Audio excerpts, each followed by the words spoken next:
और जोत ले उणो जुराब ले उणो और ड्रेस ले उणो कौन किताब ले मिलान।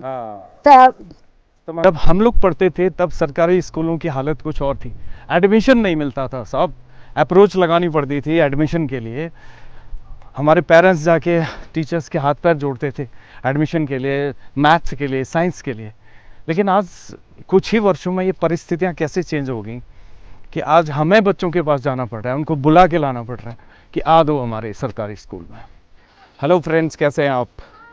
मैं अनिल ओमन आपका स्वागत करता हूं। सरकारी स्कूलों में छात्र संख्या बढ़ाने का आज जिम्मेदारी निभा रहे हैं। स्कूलों में छात्र संख्या कम होती जा रही है, लोग प्राइवेट की तरफ ज़्यादा आकर्षित हो रहे हैं, तो इसलिए हमें थोड़ी मेहनत करनी पड़ रही है। आज हम अपने स्टाफ के साथ 3-4 स्टाफ के लोग मिलके हम गांव में जा रहे हैं। हमारे साथ चलेंगे मिस्टर संजय कुमार जी। पलायन हो रहा है गांव से, वैसे ही बच्चों का भी सरकारी विद्यालयों से मोह भंग हो रहा है। दोस्तों, स्कूल में बिल्डिंग नहीं है। जूनियर हाई स्कूल की एक बिल्डिंग है, 3-4 कमरे हैं, उसी में 1 से लेकर 10 तक की कक्षाएं होती हैं। बट खुशी की बात यह है कि बिल्डिंग का निर्माण कार्य चल रहा है। हालांकि कक्ष नहीं है, क्लासरूम्स नहीं है, ये लैब, लाइब्रेरी, इस तरह से 4 कमरे का मकान बन रहा है। तो ये देखिए, निर्माण कार्य प्रगति में है। पहाड़ की भौगोलिक परिस्थितियाँ इस तरह की होती हैं कि बच्चों को तो संघर्ष करना ही करना है, साथ में टीचर्स को भी संघर्ष करना होता है। बहुत ऊंची पहाड़ी चढ़नी है आज, लगभग 3 या 4 किलोमीटर खड़ी चढ़ाई है, जहां हम बीच बीच में छोटे छोटे गांव आते हैं। उन गांव में जा कर के हमने ट्रैक कर रखी है लोकेशंस की, किस घर में बच्चे हैं जो हमारे विद्यालय में आ सकते हैं। इतना ऊपर जाना है हमें। ये ऊपर वाली रोड है जो बनकोट को लिंक करती है। ये छोटे छोटे गांव हैं, इन सारे गांवों को कवर करना है, बहुत बड़ा टास्क है। छिटके हुए घर हैं, एक घर से दूसरे घर जाने में ही हमें आधा घंटा लग जाएगा। तो फिर भी कोशिश करते हैं, हमारा जो कर्तव्य है राष्ट्र निर्माण के लिए, उसे हम पूरा करने जा रहे हैं। आज पहाड़ों में खेती इसलिए नहीं की जाती है कि आप देख सकते हैं इस तरह से मसूर की खेती है और इसमें बंदर बहुत आराम से, प्यार से सारा वो खा रहे हैं। देखिए, ये डरते भी नहीं है इंसान से। तो क्या फ़ायदा यहाँ खेती बाड़ी करने का? बंदरों से खेती को बचाने के लिए सरकार को कुछ खास कदम, कुछ प्रभावी कदम उठाने चाहिए। इतनी मेहनत से इस खेत को बो रखा है, इसमें बहुत अच्छी मसूर हो रही है, बट ये बंदर हैं कि पूरा उनका एक झुंड बैठा हुआ है यहाँ पर। सर बताइए, कैसे बढ़ेगी छात्र संख्या? क्या कर सकते हैं हम लोग? सर, जितना हमारे हाथ में हो सकता है हम उतना करें। ज्यादा की परवाह न करते हुए, जैसे कि पेरेंट्स को गाइड करें हम और बच्चों को एक अच्छा माहौल दे सकते हैं। जी, मार्केट में जो प्रतिस्पर्धा है, जी जी जी, उस प्रतिस्पर्धा को देखते हुए हमारे पास इंफ्रास्ट्रक्चर और मानव संसाधन तो होना चाहिए ना।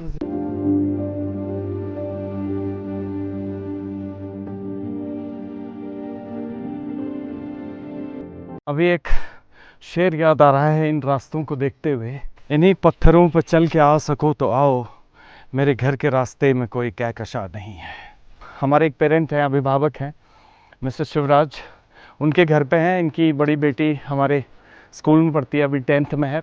बहुत इंटेलिजेंट बच्ची है, अच्छी है पढ़ने में। आज उनके घर पे हैं। इनके 2 बच्चे प्राइवेट में पढ़ते हैं और इन्होंने मन बना लिया है कि अब दोनों बच्चों को हम सरकारी में डालेंगे, यानी हमारे स्कूल में इनके 2 बच्चे और रहेंगे। तो इस तरह से हमारी 2 छात्र संख्या और बढ़नी है। कुछ तो हम अच्छा कार्य कर रहे हैं कि बच्चों को प्राइवेट से हमारे सरकारी स्कूल में लाने की कोशिश की जा रही है। आप जैसे गुरु जी मिले हैं स्कूल के लिए, तो बहुत अच्छी पढ़ाई है सरकारी में। हाँ, बहुत बढ़िया है सर। और अब मैं 2 बच्चों को यही डालूंगा सर। बहुत बढ़िया जी। दोनों बच्चे प्राइवेट में पढ़ते जी हैं? जी सर, दोनों वो यहीं आएंगे? जी सर। शुक्रिया। या कोनिया मैं हमारा दिन बहुत बढ़िया पढ़ा। अच्छा, बहुत बहुत स्कूल चला रहा था ने अच्छा। मास्टर ने बढ़िया चला रहा, हमारा दिन बढ़िया हैरान। हाँ सब जो माँ बाप जान लिया, सरकार बैग देने तुम लोग देना है, हाँ, सरकार ना तुम लोग देना है। सरकार पढ़ना है, लिखना है, बढ़िया नजर स्कूल रहो। जब बाहर बढ़िया मानना लेन तब आधर राशन क्या स्कूल बहुत चल रहा था। चलो अंग्रेजी ले बुलाना ना, अंग्रेजी ले बुलाना, हाँ बुलाना, अंग्रेजी अंग्रेजी ले बुलान, हिंदी ले बुलान, पहाड़ी बुलान। ड्रेस कैसे लगने आप? ड्रेस बहुत बड़ी लग। और जोत ले उणो जुराब ले उणो और ड्रेस ले उणो कौन किताब ले मिलान।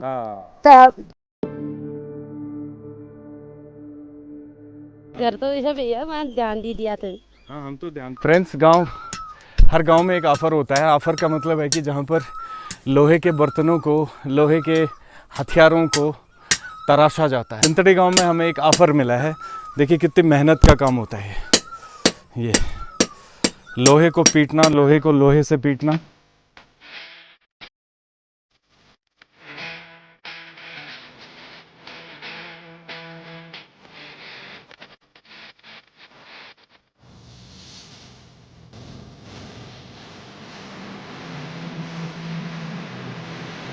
गांव है भूमका, ये हमारे से भी क्षेत्र में आता है। तो यहाँ भी पलायन का दर्द भी है। पलायन क्यों नहीं करेंगे यार, बंदरों ने खेती बाड़ी उजाड़ रखी है। लोग कुछ शहरों में जाके मजदूरी तो करेंगे एटलीस्ट।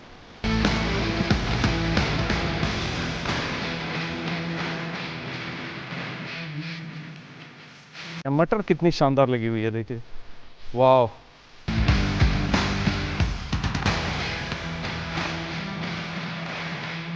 काफ़ी हाइट पे आ गए हैं अभी, लगभग 3 किलोमीटर की हाइट पे हैं अपने स्कूल से। और ये छोटा सा गांव है, एक घर नीचे है, उसके बाद 2 घर उसके ऊपर हैं, फिर इधर घर हैं और फिर आगे भी बहुत सारे घर हैं और इसके बाद एक बड़ा सा गांव भी है। ये ओलिया गांव है। तो ओलिया गांव का जो क्षेत्र है बहुत फैला हुआ है।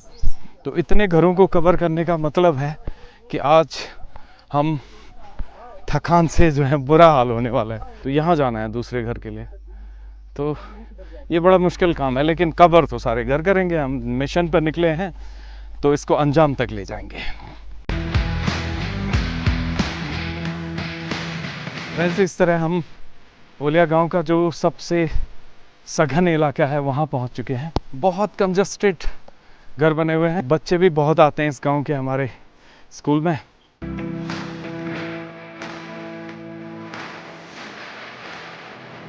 देखिए फ्रेंड्स, पुराने ज़माने में इस तरह के घर बनते थे, जो मैं बाखली आपको कई बार दिखा चुका हूँ।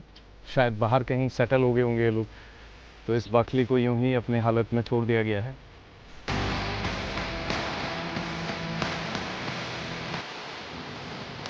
हम तो कहेंगे आगे पढ़ाई अच्छी होनी चाहिए, टीचर भी अच्छे होने चाहिए। आज ठीक ही है, बच्चा भी ठीक है हमारा, है ना। आगे स्कूल भी ठीक ही जाना चाहिए। हाँ, और क्या, बच्चों को मतलब घर में भी हम ध्यान रखते हैं और स्कूल में भी उतना ही ध्यान रखेंगे आप। एक और बच्ची मिल चुकी है हमें, जिसने अभी 5th पास किया है और ये हमारे स्कूल में आएगी, 6th क्लास में आएगी और इसका नाम अक्षता है। दिखाओ अपनी मार्कशीट दिखा दो। सी यू बेटा, गॉड ब्लेस यू। बच्चों के लिए थोड़ा सा टाइम निकालो, आप आधा घंटा निकाल लो, उनकी कॉपी चेक कर लो आप कि ये स्कूल से काम दिया नहीं दिया। नहीं दिया है तो हमें बोलो आप, आपने काम क्यों नहीं दिया, आज इसने घर में काम ही नहीं किया। कभी टाइम मिले स्कूल में आ जाइए, SMC की बैठक में आ जाइए, तो उससे क्या होगा कि आपको अपने बच्चे की कमी पता चलेगी। तो हम दोनों मिलके, हम सब लोग मिलके उस प्रयास करके उसकी उस कमी को भी दूर करेंगे, ठीक है ना। पलायन को दो रहो तुम्हारा गाँव बेटे ज़्यादा नहीं है, मतलब जैसे 70-80 परिवार यहाँ होते, 30-40 परिवार मतलब बाहर ही रहते हैं। बंदरों का बहुत आतंक है सर, बंदरों का हो गया, शुअर का हो गया, लंगूर तो बहुत ही है। खेती बाड़ी तो क्या होती है, इसी तरह 9 के बराबर। पानी की बहुत कमी है सर, पानी तो है ही नहीं। पानी का स्रोत है लेकिन गांव भी बड़ा हुआ ना, तो पानी का स्रोत एक इधर है, उधर भी है, दूर है, मतलब वहाँ हुआ है। मतलब खाली नल, सूखे नल लगे हैं, मतलब नल तो लगे हैं लेकिन पानी नहीं था। मतलब पानी की समस्या ज़्यादा है। रोज तो लोग 2 कदम चले जाएंगे, अब पानी कौन लाता जाता। कहता अच्छा है स्कूल। अच्छा, पढ़ता तो है ही वो, वैसे घर में भी बोलता है मम्मी ये नहीं आ रहा, मेरे को पढ़ना है, मतलब। अच्छा, आरव बहुत अच्छा है पढ़ने में। आप घर में ध्यान दो, हम स्कूल में ध्यान देते हैं। दोनों लोग मिलकर आरव को बहुत अच्छा इंसान बनाते हैं, ठीक छो।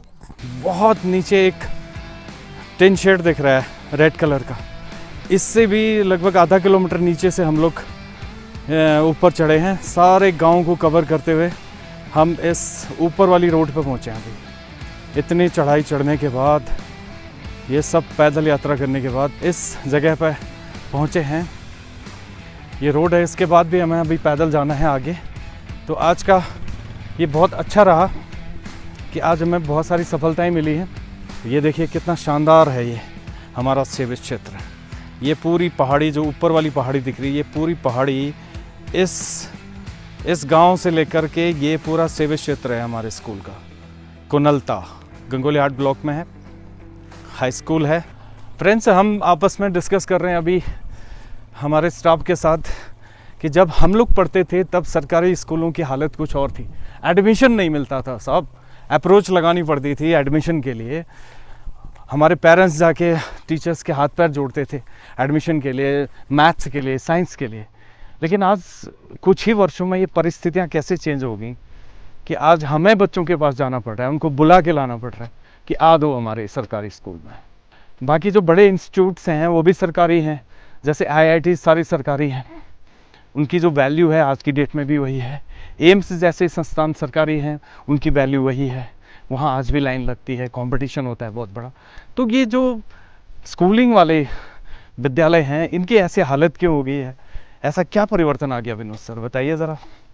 प्राइवेट की ओर सारे लोग जाना चाहते हैं और देखा देखी ज़्यादा हो गया है। देखा जो कि हमारे सरकारी स्कूल में अच्छे अच्छे टीचर हैं, हाँ पढ़ाई जानदार शानदार है। बिल्कुल। कुछ तो मजबूरियां रही होंगी।